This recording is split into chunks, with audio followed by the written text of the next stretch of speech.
The Steelers win in Week 6 in Sin City at the Death Star. Final score 32-13.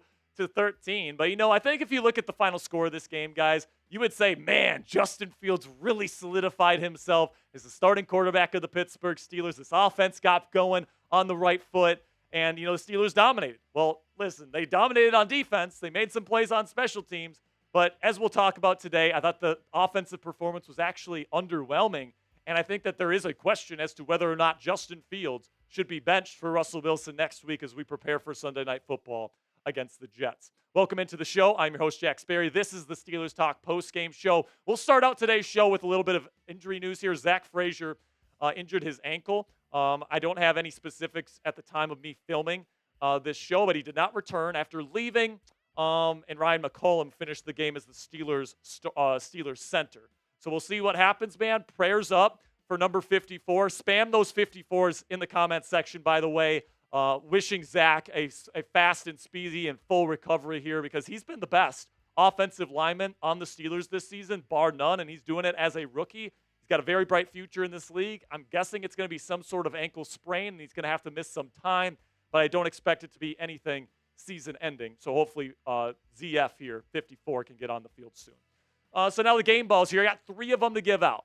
First one goes to Najee Harris because I think he might have had the best game of his NFL career today, man. He was absolutely unstoppable. All right, I thought the Raiders defense was a bit soft, but Najee took advantage of that, man. He ran through people. He got extra yardage when he was stuffed, right? And the offensive line today at times wasn't creating great push, but what Najee does for your offense, and this is the value of Najee Harris, is that he can take a play where he's getting contacted at the line of scrimmage or 1 yard past the line of scrimmage, and he can pick up 2, 3, 4 extra yards to get a positive gain for your offense. So Najee not only did that extremely well today and played with great intent, but also he had some splash plays. He made Jack Jones he completely broke his ankles on one play, gave him the little shake and bake move, and then kicked it outside. It was absolutely beautiful. And then he had that awesome touchdown run where he extends the ball all the way out to the pylon, and it's a touchdown. So Najee has been absolutely fantastic here today.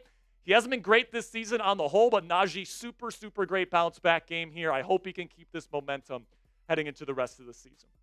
Another game ball goes to the guy that forced 2 major fumbles in this one and was the main catalyst for defensive playmaking. That's T.J. Watt, the edge rusher. I thought I was going to see a lot more double teams than we actually ended up seeing for T.J. Watt today, and in the run game, he was such a beast, man. Multiple tackles for loss, multiple forced fumbles in big spots, man. Getting the ball in deep Raiders territory on the first one and then punching the ball out at the inch-yard line when the Raiders were driving. So big-time plays for T.J. Watt. The guy just turned 30, and he is the best defensive player in football, if you ask me. My final game ball this week goes to Jeremiah Moon, who blocked the punt. Now, Jeremiah also filled in for Alex Highsmith and Nick Herbig as the starting outside linebacker opposite of T.J. Watt, and I thought he played fine. Was he fantastic? No. Was he affecting the quarterback the same way T.J. Watt and Cam Hayward were today? No. But did he hold up just fine? Absolutely, especially as in run defense. I thought he had a little bit of a slow start, but then he picked it up, really had a solid game overall. And then, of course, the cherry on top was the block punt, which was a huge turning point in the football game. So big shout out to Jeremiah Moon. He stepped up big time, and I'm proud as hell of him. All right, now, shout out your guy down there in the comments section. Who is the MVP of the game? For me, I'm going to give the MVP to T.J. Watt whenever you force 2 fumbles in those big spots. I think you got to give it to him. Close seconds, Najee Harris. Let me know what you guys think down there in the comments section. Who wins the MVP trophy for this week's game? This will be the pinned comment on today's show. So YouTube's going to throw you an ad break here in just a couple of seconds. And when that happens, take advantage of that time by answering today's pinned question. Now let's talk about our sponsor here at Game Time, which is the fastest and easiest way to buy tickets for all the sports, music, comedy, and theater in your area. And folks, we all know that experiencing a Steelers game, especially at Acrisure Stadium, is unlike anything you can get from watching the Steelers on your couch. Now, lucky for you guys, there's a brand new feature from our friends at Game Time, which helps you go and see the Steelers live more often. It's called Game Time Picks. And what it does is that it filters out the fluff to show you only incredible deals on great seats so you don't waste time searching through thousands of tickets. And really, guys, where it comes in handy is when, it's kind of last minute. You want to go see an event, but you don't have a bunch of time to do a bunch of research, comparing prices, all this different stuff.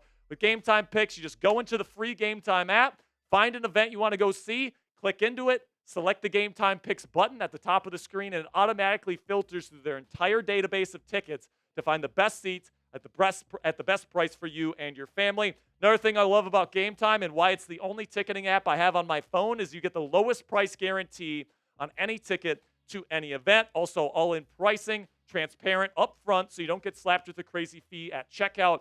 And you also get flash deals, so you can get even cheaper tickets the closer you wait to Game Time. Take the guesswork out of buying tickets with Game Time today. Download the Game Time app, create an account, and use code ChatSports. That's one word, all caps, ChatSports, for $20 off your first purchase. Terms apply. Again, create an account and redeem code ChatSports for $20 off. Download Game Time today. What time is it? Game Time. So my takeaways here to finish up today's post-game show. First up, lots of lucky breaks for the Pittsburgh Steelers in this game. I mean, how many times was there a penalty on the Raiders in a key spot, whether it be a third down stop, oh no, there's a penalty, and it's a new set of downs for the Steelers, or the Raiders make a big play, holding on the offense, ruins their drive, right? There's a bunch of things. There's that illegal downfield, a man downfield on the touchdown for the Raiders that got called back, and that was questionable at best. So the Steelers got a bunch of lucky breaks. They dropped a couple interceptions from Justin Fields as well. One of the interceptions from Fields was brought back because of a penalty as well. Lots of breaks for the Pittsburgh Steelers today, man.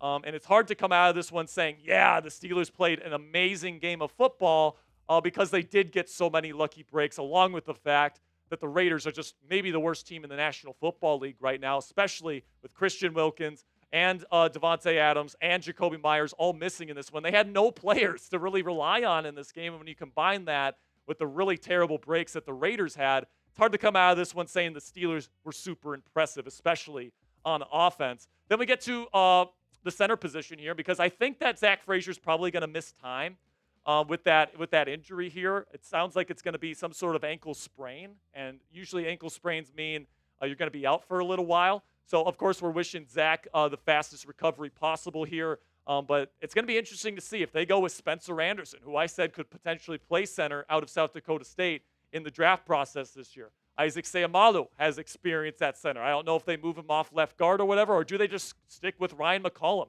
I didn't think Ryan particularly played well in this game. We'll check the tape on that, and we'll see what Mike Tomlin and company decide to do.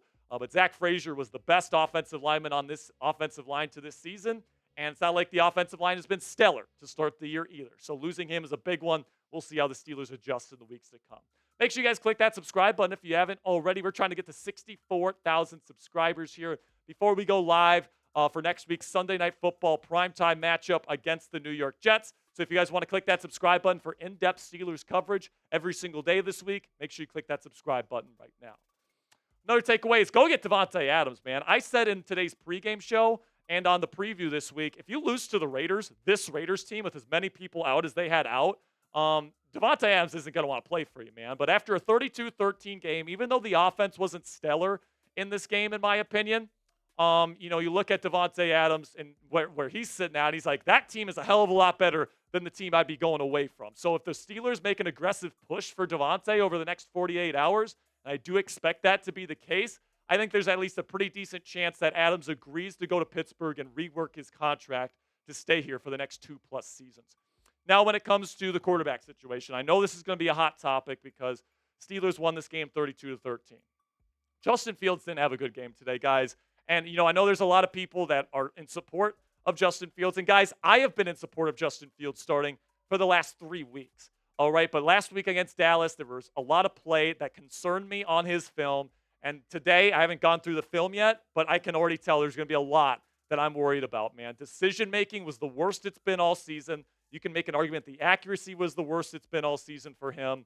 And if it wasn't for the Steelers' defense and special teams really shutting down the Raiders today, not to mention the penalties that led to points, by the way, for the Steelers multiple times, I think they ended up getting 14+ points today off of penalties that either negated a third down stop or a turnover from Justin Fields.